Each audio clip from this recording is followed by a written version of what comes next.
Hey guys, thank you so much for coming to the Girl Talk VIP event. You know, we're here in our Tea Party swag. This event is like a living manifestation of just women coming together and building a community just based off of good conversation. So once again, thank you for coming. You all look amazing in your fascinators and your gloves. And I'm excited. Cheers to us. Let's do a cheers. Cheers. Cheers to us. Thank you. So self-love is one of the reoccurring topics. We are always talking about self-love at Girl Talk. And what I've noticed since the first event till now, self-love is something women struggle to define. It's something we struggle to define it on a personal level, and we struggle to prioritize it. So my question is, how do you define self-love and how do you prioritize self-love? I'll go. A way that I prioritize self-love would be like self-care. I love Can that. everybody hear me?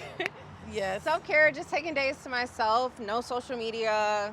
I don't respond to text messages, no phone calls. It's just me and what I want to do in that day and what feels good. I have a hard time saying no, but I'm learning how to just say no and be okay with it. It's no, it's a no. I have taken off work. I don't answer my phone. I just sit there and binge Suits all day, whatever. I've never. So how do you define self-love? So self-love is self-care? Is that what we're saying? Self-care is self-love is doing what you want to do. We're just going to move right on to womb health. What is womb health? This topic kind of saddens me because I've brought this up twice before. And when I bring it up, women literally have no idea what I'm talking about. They typically think I'm talking about like vaginal health. They don't know what womb health is. And it kind of breaks my heart because our womb directly is affected to us as like women. And if we don't know how to keep our wombs healthy, like what are we really talking about? So I guess my question is, what is womb health? How do you keep yours healthy? And why is it important to keep your womb healthy? Okay, so Hey, hey girl. So for womb health, first we need to identify what the womb is. And if you just do an easy Google search, they're going to say that your womb is your uterus. However, outside of biology, your womb is what we say makes you a woman. And in order to take care of that, outside of the spiritual things, you really do need to eat properly. You need to exercise. You need to make sure you are drinking warm water because a lot of womb health has to do with your gut health. So you have to be intentional about the amount of fruits that you're eating. You have to be intentional about how you're exercising. Your womb is supported by your pelvic floor. You have to make sure that you are strengthening your pelvic floor. You have to make sure that you are any type of trauma that you are holding on to that is linked to your womb, so sexual trauma or anything like that, you have to address that. You have to do like deep breathing from your womb, from your diaphragm, so that you are exercising those muscles. But you have to be very intentional about how you are taking care of your body. Your womb is the palace, but you also have to take care of the front door. And you have to take care of your entire palace from the outside in, not from the inside out. You can't just go and get a wax or even a yoni steam and think that that's doing enough. No, you have to take care of your diet. You have to make sure that you're drinking enough water. Unfortunately, a lot of the foods that we eat have very toxic chemicals. That starts with things like meat and dairy. Those have a lot of growth hormones, which gives you way more estrogen than your body needs, which puts you at risk of getting things like fibroids. So you have to make sure that you are not intaking far more toxins than you are intaking vitamins and nutrients. So depending on where you are in your life, on average, you need at least 25 grams of fruit or just fiber in general every single day. You need to make sure that you are getting that water intake, and you just need to make sure that you are intentionally looking at yourself as a spirit that has a womb. I have this womb, so I need to take care of it. It's not just in there and I can just go on about my day without ever addressing anything that's going on in my womb. You have to be very intentional about that. So I work at a feminine care lounge, a yoni steaming lounge. You can yoni steam, but we're going to tell you that you should drink teas. You should drink things like raspberry leaf tea and St. John's wort tea to get the circulation in your body going. You need your blood flow to be correct in order to supply your womb with the vitamins and nutrients that it needs. Drinking warm water, whether it's just tea or just warm water, is really good for your body's absorption of the nutrients that you need. So you have to really get into that feminine energy. You ever seen those cartoons from back in the day where it was always some goddess somewhere sitting somewhere eating fruits and vegetables with her legs kicked up? That is the truth. You have to do that if you really want to take care of your womb.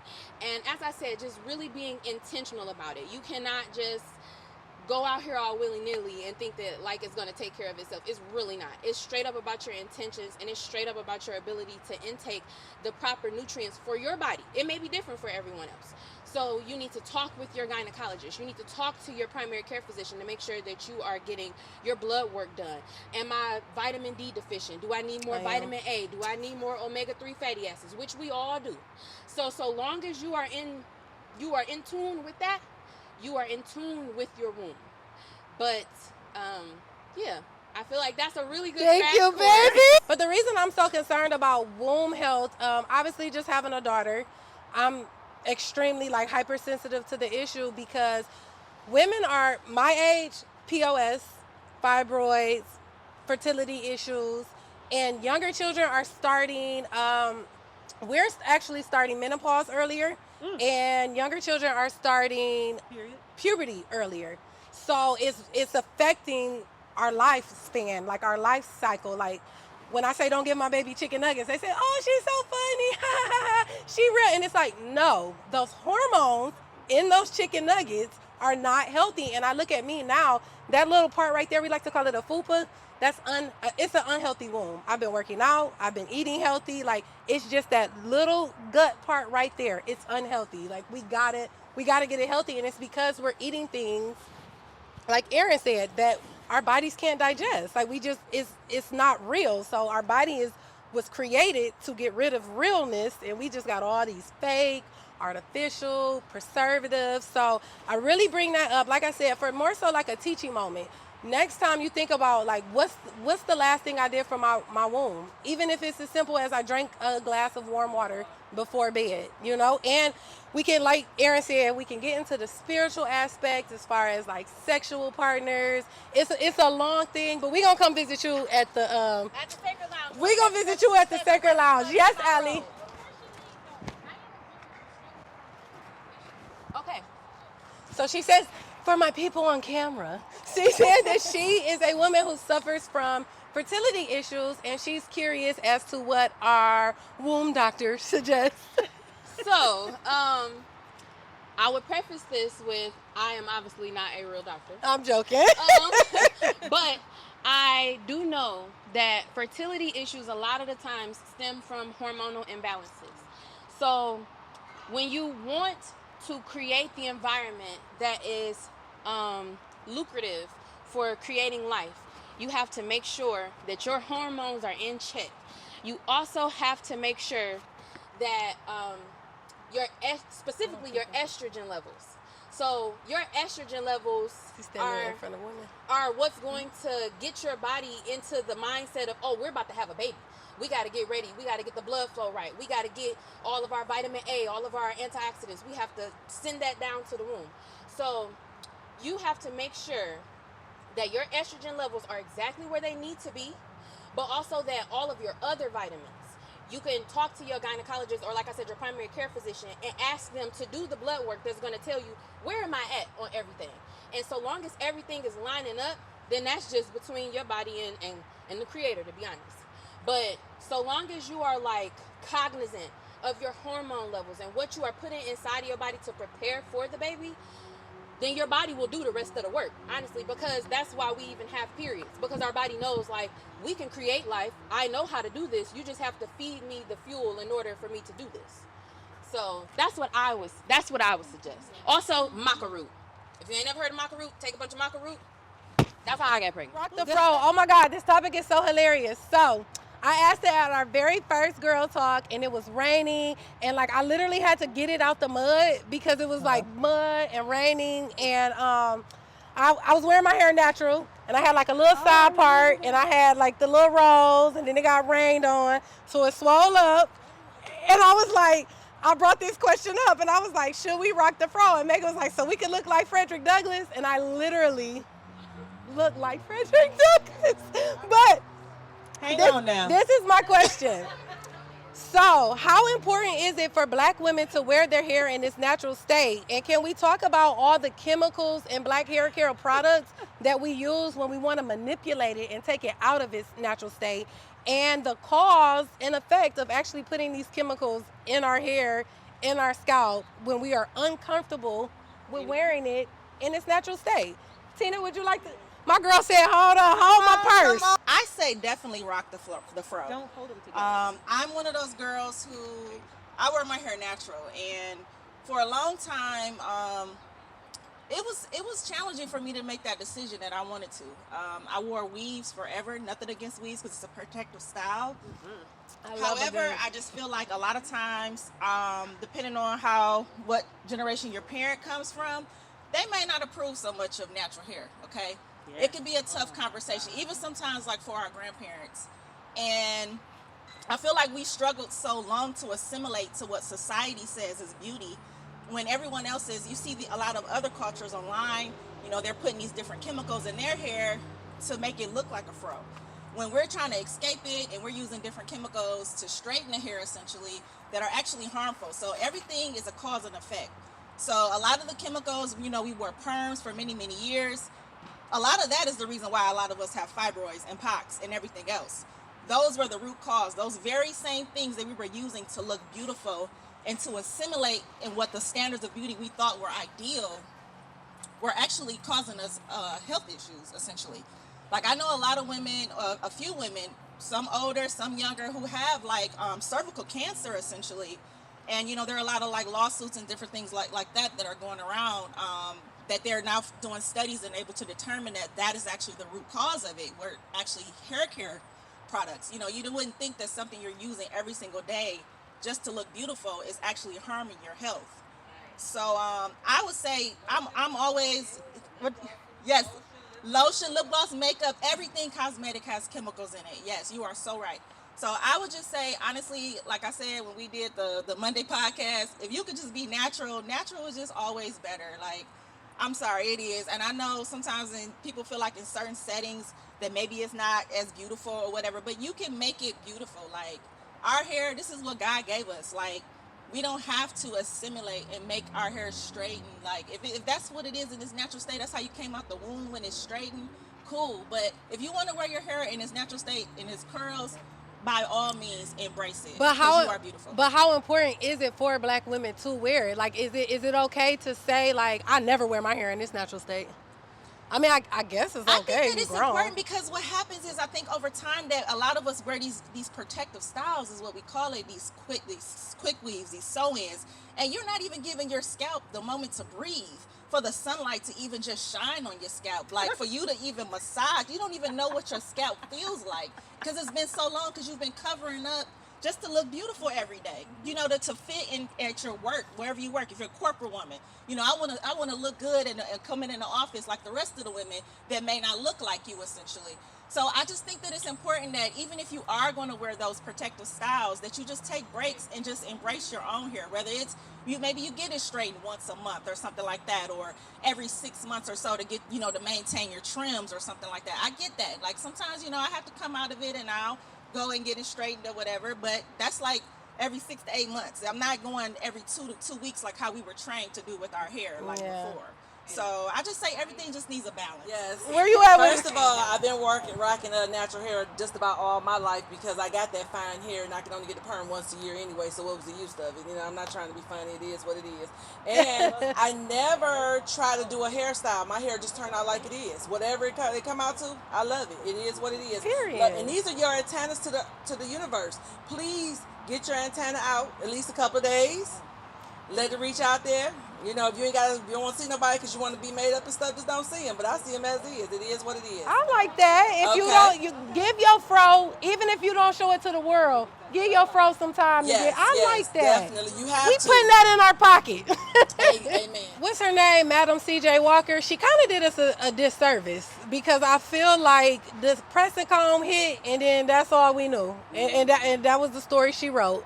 So I do make a point because I feel like it's not hard for me to rock my fro because my mom kept me in natural styles as a child. We couldn't dye our hair. We couldn't wear weaves. Like, you had to be a child. So for me as an adult, it doesn't look off-putting to see my hair in my natural state because I'm so used to it. I did get older, and then, that 613 got me in a chokehold, baby.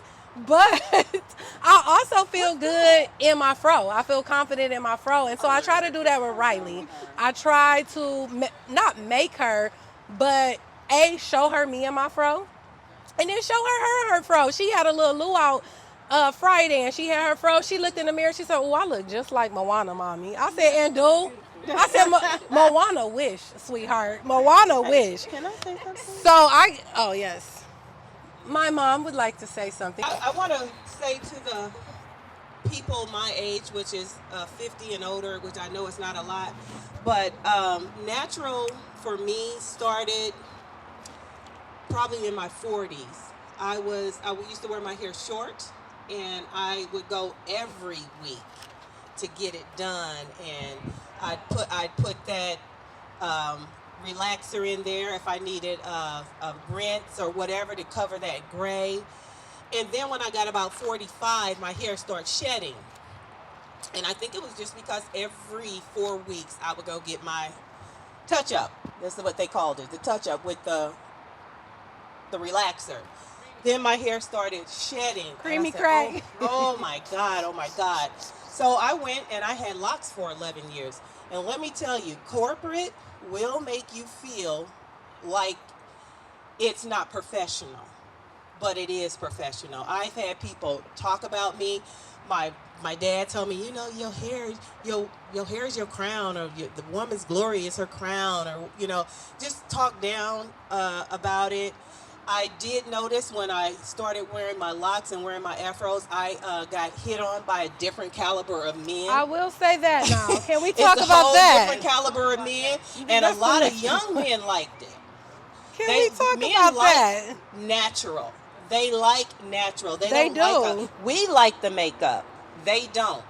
My husband loves natural. As a matter of fact, I think I'm gonna lock my hair again. I'm getting back to that, but I would preach natural as to the mountaintops. For me personally, I think you need to be comfortable in your natural hair, and you need to be comfortable without filters. But that's just me personally. So this question is really funny, and I'm really excited to ask it again, simply because it's been 4 years since I asked this question, and I'm curious to see, because some of the ladies that I asked it the first time are still here. So I'm interested to see if y'all still feel the same way, with inflation and everything. But is broken love okay? Can you be broke and in love? No. This topic by far is one of my favorites. Can I say? But hold on. Let me give you all the insight. Okay. Does a man need to have money to be your honey? What is the financial standard that we're holding a man to when considering a relationship? Could you date an aspiring rapper? That's second. I will. Hey, Jamila. No, we don't date broke men. Because let me tell you, because it's not just that you don't have any money, it's that you're angry that you don't have any money. Oh. And then you're angry that I do have money, and that I'm able to live my life the way that I want to, and then I need to fund your lifestyle because you're trying to keep up with me. So I just prefer to date people that are on my level. I'm never going to apologize for it. I'm never going to feel bad for it. Why should you? Why should I? Why? Why should I? It's interesting because the people that bully you about not dating down is other women. Really? Oh, girl, he has potential, and what if he does this? Baby, he's 35. If he ain't did it now, he ain't gonna do it. He broke, he tired, he live with his auntie, grandma, sister, brother, cousin. He can't live with me for free.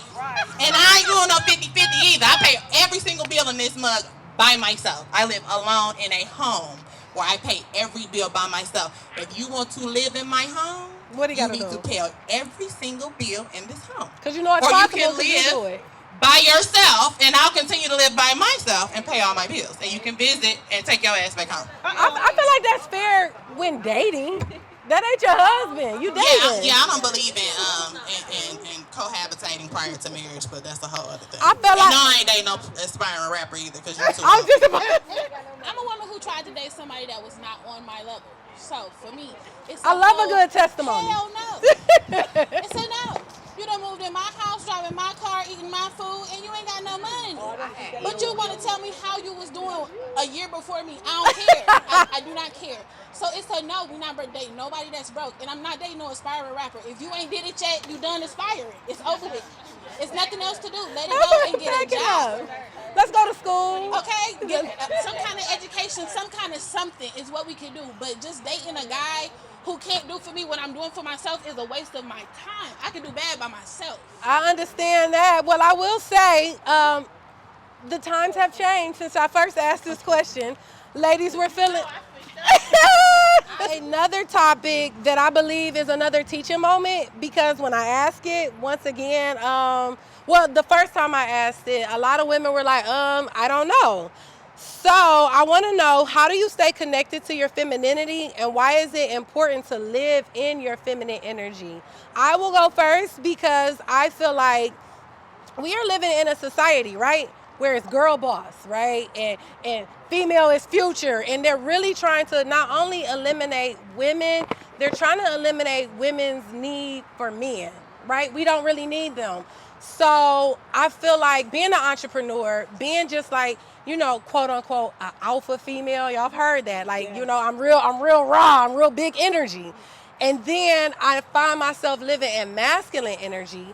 And so when I'm masculine, in that sense of, I'll do it, I'll handle it, I got it, me, I got a bad attitude now, I'm snapping, I don't have the patience that I need to communicate with the opposite sex, for one. And even sometimes, thank you, Jackie Boo. Girl, you doing okay? So I don't have the patience that I need to operate. However, when I'm living in that feminine energy, and for me, it does go hand in hand with self-care.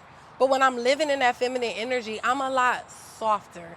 I'm a lot more understanding. For example, my husband says to me today, am I supposed to give this liquor to the bartender? The masculine part of me was like, no, keep it in the car, right? But that feminine energy came out and said, yes, baby, could you please give it to the bartender? And it's just like that simple, but like I still feel like that masculine part that just want to roar and like have a big to do, when it's like that feminine energy in you is actually a lot softer. When they speak about women in the Bible, she's peaceful, like she's calm. She's able to be quiet. Her power isn't in her mouth. And as black women, we get that so bad. She got a black girl attitude. And I get it, because I sometimes have a black girl attitude. Like I done been checked on more than one occasion on, it ain't what you said, but how you said it. I'm not living in my feminine energy when I feel like, personally, for me, when I'm in that soft, and I remember one day I'm just at home and I'm like, la, la, la, la, la, la, la, and I'm like, but he a good man, Savannah. Like, why are you cutting this man head off? And I remember being unhappy. It was after Riley. I'm unhappy with myself and my body. That's why I say I think femininity, and y'all can correct me. I'm gonna give y'all the mic. Y'all can correct me if I'm wrong. But for me, I think my femininity is tied completely to my self-care. When my cup is empty, I feel like that masculine part of me comes out, and I gotta get it done. I got a client, I got this, and Riley, girl, I don't wanna keep asking you. And it's like, I don't wanna talk to my baby like that. Like, I wanna be the soft, well, I've told you twice, now it's time out. Like, I would like to have that type of swag. I would like to talk to my husband and not, well, what you think? Like, I don't wanna talk to him like that. By definition, feminine means qualities or attributes regarded as characteristics of women or girls. Okay, so everybody has been on my head for the longest. Like, girl, when you going to church? I go to Up From the World Ministry. Woo, where my Up From the World at? to church in a minute, since probably Riley's christening, okay? My godmama had to be there. So I went today, and this was pastor's sermon. Was feminine. He talked about being a virtuous woman, okay? What a man on time. And when I tell you this sermon was so on time for me, because I feel like being a woman in your feminine power does not require you all the time to have a response. I'm and I learning feel that like so I've hard. been struggling with that. Like I've been struggling, like I'm a voice, like you telling me maybe something, how you feel about something, and this is your moment of being vulnerable. And instead of me listening, I'm taking that moment to tell you what you've done, and this is the reason why I'm behaving the way that I am. When it's like, dang, like Tina, take a step back. Like, and Pastor was just like, sometimes you don't have to say anything. Like, just listen. And it's and that was the thing. Like he was just saying, like that's may not be the time to maybe talk about how you feel or how something is making you feel about it. But I got what he was saying. He was like, you need to read what a virtuous woman is, like in the Bible, and he pulled those scriptures out. Proverbs 31. Yes, Proverbs 31. That's where he came from. And it's for me, man. he was just like, you will start to. He was like, when you have a person has a bad attitude, sometimes you can't even sense it anymore. It's like going into someone's house who has a pet, and they can't even smell the pet anymore. You know how you go in somebody's house and smell a little funky. They say, maybe they're not cleaning as good, but you become like, nose blind essentially to it. So maybe sometimes when we have these attitudes as women, and we're like, well, why are you being like this towards me or whatever? But it's like somebody else from the outside, they can actually see the behavior that you're exuding. And he was just basically like, if you're able to just, be more of a virtuous woman, then you're going to attract the things that you want, things that we're like complaining about, essentially, and all that stuff. So it was an on-time summer for me. I'm gonna repost that because I know it's gonna be on there. But that definitely is confirmation, because I'm in a prayer group every Wednesday. We pray, and Minister Wilson it's a group of wives, and what she's really been trying to teach us in our marriages is silence. The power of silence. Like women, our power comes from silence. I'm not a quiet person. I built a whole brand off of girl talk. I like to talk. And sometimes, especially with men, and even sometimes family members, the audacity is very hard to swallow. But apparently, I haven't gotten there yet, but thank you for sharing, because apparently there's a blessing in being able to look nonsense in the face and keep your mouth shut. I just wanted to say that I hear what you're saying, that we should have, be a female, and exercise that energy. But sometimes that's really hard. It's hard because you come from the world of working. You gotta manage whoever you manage at work. You answering questions all day.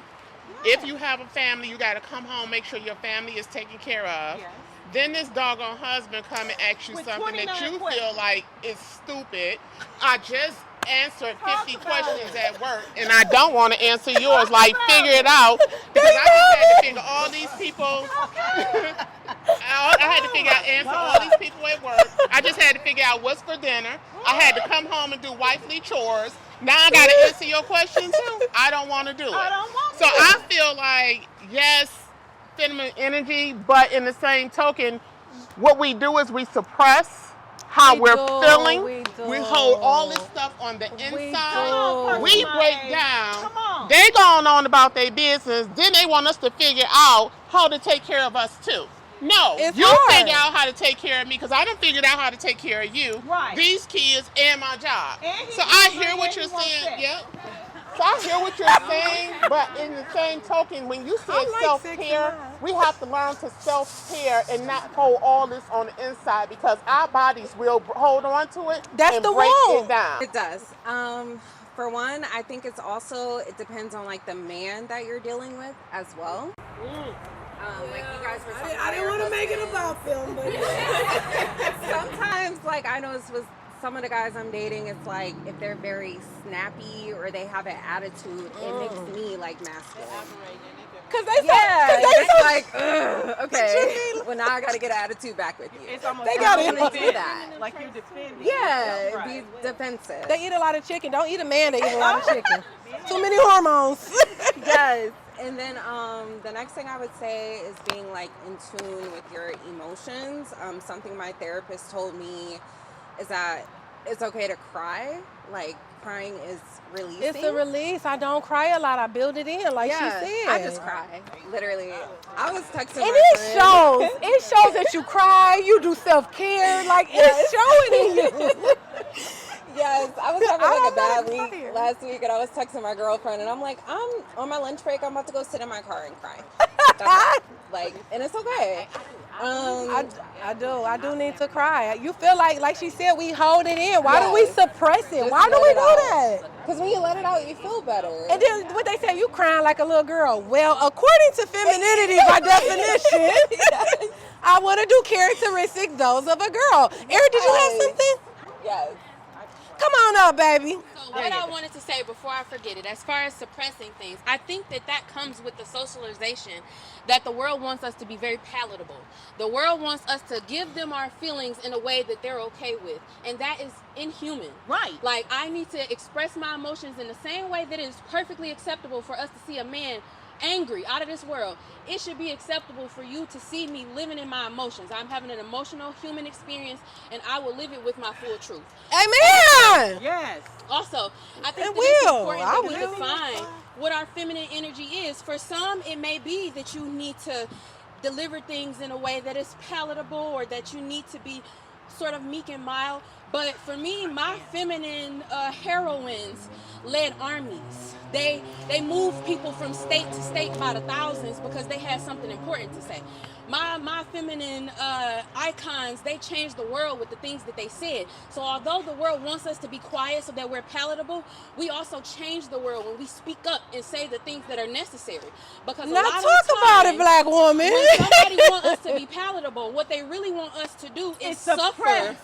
Is suffer in a way that they are accepting of. And that is unfair to all of us. That is unfair to all of our experience. As I said, we are all humans having a human experience. Amen. And if I have something to say, I am going to say it. And you need to stand in your masculine energy and be able to hear somebody telling you something about yourself. That is a completely different. I like how y'all brought it. I like how the ladies brought it full circle, because of the fact that with our feminine energy, right, we gotta be selective of who gets it, right? Now to me, I feel like my husband is deserving for me to shut up every now and again, right? You're right. But at the same time, like Erin said, we done moved mountains. Do you think Harriet Tubman was feminine? Like, you know what I'm saying? Do you think like there's a way and there's a place, and we for dang sure ain't supposed to suppress?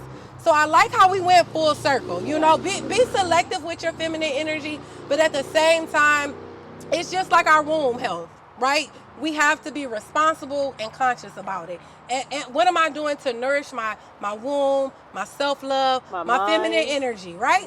So we're going to bring that full circle, and not too much on my man, because he a good one. I love him. I love Kyrie. I love Kyrie. Yeah, this is a fun one. To my aunties, excuse my language, but I asked this question at the one in February, the one at the body butter place. I'm gonna bring it back because I'm interested to see, because we got some new faces. We got a few more aunties in the building, so I'm curious to see how they feel. But it's being called a bitch offensive. Does the context in which you use the word change its meaning? Could it be considered a term of endearment, my bitch? Or are those fighting words? Don't you ever call me on my name. Unfortunately, I have a potty mouth, so I just kind of talk like that. But women, I don't use it with women that I don't know unless I'm trying to go there. So, like, if I'm talking to, like, one of my homegirls, I'd be like, bitch, girl. You know what I'm saying? Or, like even referring to yourself, like, ooh, girl, you looking like a bad bitch. You got that shit out. You know what I'm saying? But, like, if it's a woman that I don't know, then those are fighting words. Or men. Because I will call a man a bitch if he needs to be called a bitch. So it really just depends. Okay, so it depends on the context. I feel like if you got those certain friends that you know use the word, you don't take offense to it when they use it. But then if they get upset and then they use it towards you, you know the difference, right? You do. Okay. But if you don't know them and they saying it, you got to understand the tone that they're using it in towards you, right? Y'all agree with that? Yeah. I agree with that. So I have friends that I grew up with that call me a bitch sometime, but not mean it in a bad way, but I just didn't like it. You know what I'm saying? So they respected me enough to not call me that, even though they didn't mean no harm. So it just depends, right? I agree with that. I feel like before I asked this question in February of last year, I feel like I said it too much. I'm like Mila. I kind of got a potty mouth. I don't know. For some reason, putting a cuss word on it is like, it's just a little parsley. Just a little parsley to my sentence. A little garnishment. A little I do. And I don't mean no harm. I don't mean no harm by it. But I asked this question last year at our Galentine's Day event, and a young lady walked up, and she was kind of like, Elena, I have a lot of respect for her too, and she was just like, I don't play them type of games. Like, she said she, as a black woman in America, she's been called so many things. She don't want her sister to be calling her that. Absolutely. Humble me, baby. I'm indifferent about it. Like, I personally don't like the word, like, cause I agree, like, I feel like there are other words that you can use to address the people that you love and care about. And I feel like this word and the way we say it, bitch, like, it comes from the community, if you know what I mean. Yeah, no, the gay community. It comes from the gay community. And I feel like, you know, we are the ones, like, we are the women. Like, what are we trying to really portray? And I love my community people, but it's like, why are we doing that as women? We are women. Like, why are we calling each other this word that's like, it's essentially degrading, essentially. I mean, that's what the Can we speak on what the definition of a female? I mean, it's a female dog. Like, why are we calling each other female dogs? Like, are we dogs? Like, you know? So we got two. You a dog? Okay. I guess you know that with us. I don't know. I just feel like with hip hop culture and then with the community culture, I mean, the community people, you know, it became like the cool thing. You know, very similar to us using like the N word. You know, I think that's how I got involved. It's trendy. Yeah, it's trendy, I'm but a trendy it's girl. also derogatory at the same time. I feel like in my eyes, like because you know what nigga means. Yeah, because it's stupid. Exactly. And y'all are my and we I'm joking. But yeah, that's my thing. I'm done. So our next topic is twerk something. Okay, so those of you who know me know that I do not twerk. Like, not for real. You might catch me shaking a little something off the 42, but not for real. Like, I'm not really a twerker. My main reason, basically, because I can't dance, for one, and then for two, I prefer to be entertained. I don't really like to be the entertainment, but all of that is irrelevant. My issue is the backlash that I get because I don't twerk. Like, as a... Who is that all loud in the back? So, no. Oh, she said she just got a massage and you want to get on the mic? What? How was it? Come tell us about your massage. Look at how she walking.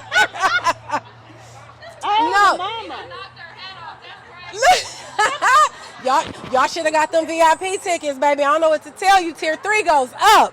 No, but listen, the backlash I get for not being a twerking woman, like, I'm so confused. Like, you know, I do my little, Were you out of the seat? I was out of my seat. I'm up. I'm diddy bopping. Like, I'm dancing. But no, I did not have my ass in the air going up and down. So my question is, completely different setting though, completely different type of women. Or is it just me? Do people just think I'm that girl and they want to see my ass move? I don't know. It could be me. My question is, do you need to shake ass in a party setting?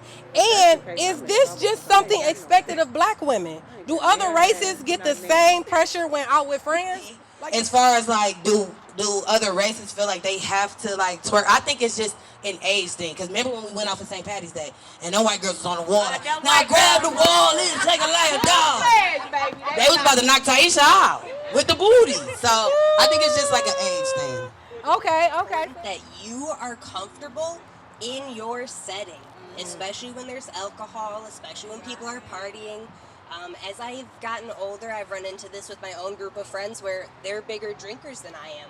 I can go out to the bar and not drink and still have just as much fun, but still sometimes have that pressure from them of, oh, why aren't you drinking tonight? Or do you want this? Do you want to try that?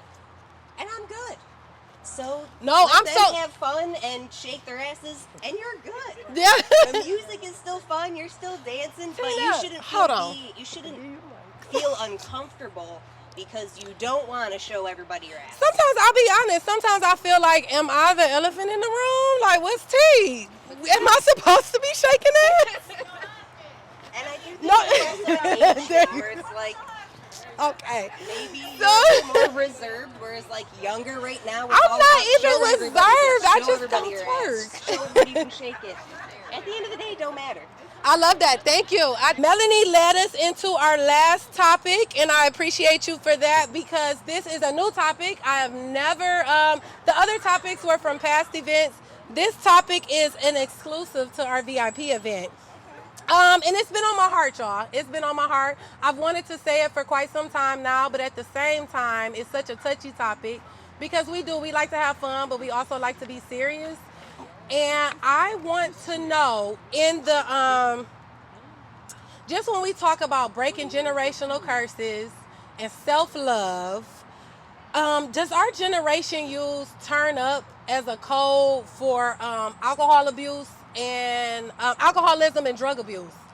Because, yes, wholeheartedly, no issue. Really? I thought it was. So I feel like, It is if you know how to limit it. so I didn't know it was. I didn't know that was. don't get me wrong, I like partying just as much as the next person. I like to consider myself a fun girl, if you will. But the black community, like, it just has such a strong hold from the breezes to the turn-ups to the perks. And it's been that way for a while. And it's by design. They want us to be alcoholics, essentially, and drug addicts. And like Melanie said, sometimes you go out and you say, oh, I'm not drinking tonight. What, girl? Turn up. What's the big deal? Turn up. And so do we overdrink when partying and then excuse it as, oh, I was just turning up? Oh, it was a turn up. And I want to know, and I'm going to give you the mic, baby, but the question is, so ladies, this is what we're answering. Do we overdrink when partying and justify it as just turning up? And how do we learn our limits? Is it a such thing as drinking responsibly? Like, people bully me all the time because I don't drink. So, like, my friends, Same with they twerking. are functioning alcoholics. We're going to keep it a buck, right? So, my girls will go out, and I'm talking about they got the Henny. And they shot. Like, I done went out with my friends. They done had 10 shots apiece. And I'm sitting here with my one little lemon drop.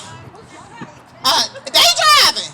Because when you're an alcoholic, you can build up a tolerance that's so crazy that, like, 2 shots, baby, call the ambulance. Y'all gonna have to wheel me up out of here. I can't do it. But I literally have friends that can drink like that and function. Like, don't miss a beat. They're not slurring their words. They're not stumbling. They are sober after consuming so much alcohol. Turning up for me is having fun.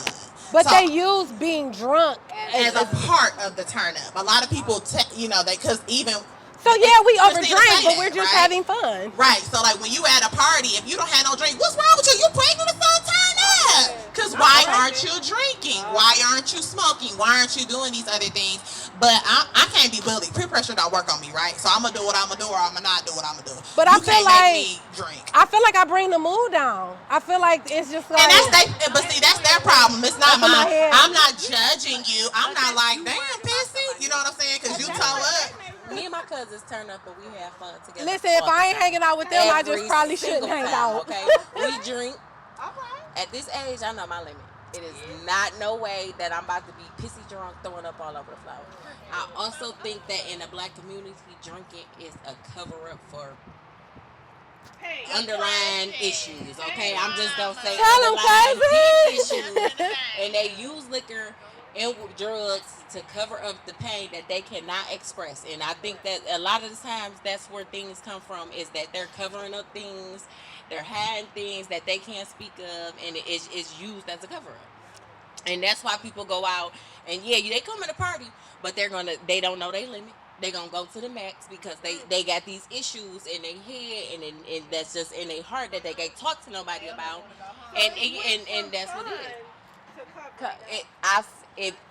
I know a lot of people that drink alcohol till they just pissy passed Same. out, blank drunk. And be like, oh, it was And I a just time feel last like every night. time, like, what are you covering up for? Because who likes the feeling of actually being that drunk, of pissy, passed out drunk? Like, it's you covering up It's for not, something. and then Like, I got IBS, so now I'm bloated. I will say I love hanging with my cousins. Don't nobody care what's in my cup. no. Don't nobody care what's in Worry my about what's cup. okay. As long as everybody having fun and enjoying themselves, that's good. But I think in the black community, a lot of drinking and alcohol use is to cover up pain and underlying issues that they just don't want to deal with. I love my husband too because like one thing I learned about Curry, he really taught me Tina next. He really taught me about alcohol, how different alcohol for one is a spirit, like call it what it is. And different alcohols will I don't know, possess different spirits. Is that the word I'm looking for? So one night we were out, we was off that tequila, and for whatever reason when we do tequila, it's like, who the biggest boss? And we like, I got it. No, I got it. And then I remember he was pumping gas and he was like, we ain't doing that tequila no more. We like champagne. We are a Moet family, Clico. Like, champagne brings celebratory vibes, right? I have weaseled back into tequila, but I know my limit. That Moet make my stomach hurt. And that, not the brew, but the rose. But yeah, the rose is a little sweeter, but the brew. But either way, like I said, you know how people say you gotta learn they drink. You hear people say all the time, I can't do that dark liquor. I can't. So that's what I mean as far as drinking responsibly, knowing like what mixes with you, what you like, what's your limits, what you shouldn't do. But I'm gonna give it to Tina. Tina has something very interesting to say as far as, are we using it as are we alcoholics? Covered up? No, she's brought up that we covering up, but she Okay, said, so I personally think that a lot of us oftentimes when we went off to college, right? This is where this like drinking to turn up culture started for us. I know for all of us, we went to Michigan State and we would turn up. Mom, you know I ain't drink till I came back from college. We would turn up in college. Like that was our thing. At 18, we sneaking in the dorms. Random stuff. 99 bananas, 99 apples, like Bacardi, just taking straight Bacardi shots. Absolute foolishness like that. You know you had no business doing if you was at home. You would not be doing if your parents was around.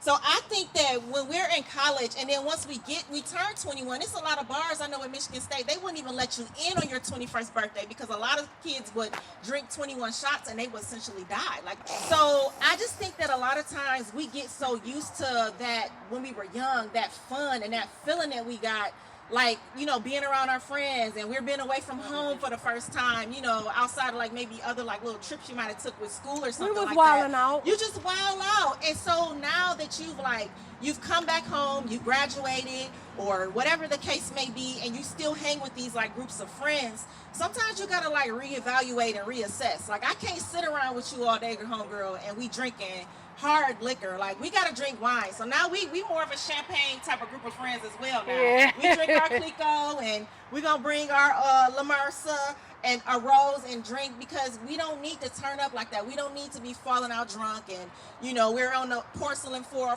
all night and falling asleep on the bathroom floor because it's cold. You just want to relax. So I just think ain't nothing wrong with a buzz. Yeah, everything is just in moderation is important, I think. And then one thing I want to say is all them calories. Don't nobody want that. Don't nobody want that liquor great fun game I like to play called This or That. And you basically just shout out your answer. So I can say red or blue. And you say blue. Girls trip or vacation? Vacation. That part. That part. What'd you say? Okay. Middle part or side part? Side. Tacos or nachos? Tacos! I am a Mexican in my other life. Y'all just don't. Okay, y'all, would you rather have a big butt, big stomach, or flat stomach, flat ass? Big ass! I done lived my whole life with no booty. Give me the flat stomach. I take the flat stomach. I got enough booty. No. Hey, y'all, if you getting a text from a dude, which one you want? Grand Rising or Good Morning? Grand Rising. I want Grand Rising. Because what you say? Good morning or Grand Rising? What you want your boo to say? Good morning. Grand Rising. Grand Rising. Look, mama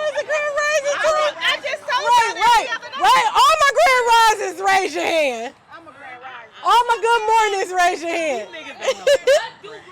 You morning, girl. You up early morning. But they just said rise. Talk of the day. Okay, we moving on. Queen, okay, y'all. What you want to be called? Queen, sis, or bitch? Sis. Call me Queen. Queen T. Call me Queen. Sis. I want my husband to call me a queen, but my friends to call me Sis. Okay, okay, yes or no? Is a man smacking his lips sassy? Ugh, that's just gross. You also do something. That is a turn. I'ma smack the shit out of you. Now you gonna hit him? I'm just gonna. Okay, hot Cheeto puffs or hot Cheeto chips? Nothing. No. I like the puffs. I want the chips. Neither. I like the puffs. Neither. Okay, that might be the east side in us, Megan. I like the puffs. You the east side in us. Neither. You like the puffs? Oh, no. If I had to have one, I'd take the puffs. Okay, y'all, you get one. A night in with your girls or a night out? Out. Night out. Y'all don't want to come over and do girl talk? We have a lot of. A night in or a night out? Yeah, we always in. I'm not inviting y'all to the new house. What we gonna do? All right, y'all, Chris Brown or Usher? Chris. You ATR. Chris Brown. Listen, I ain't gonna be mad at either. I don't care whatever y'all think. Which one? Breezy won by a landslide. How do you know his middle name? I'm sick Chris Brown won like that. All right, y'all.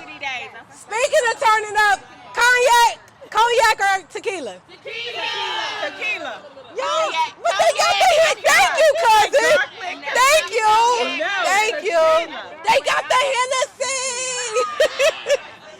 All right, y'all, last question. Girl Talk events or Girl Talk podcast?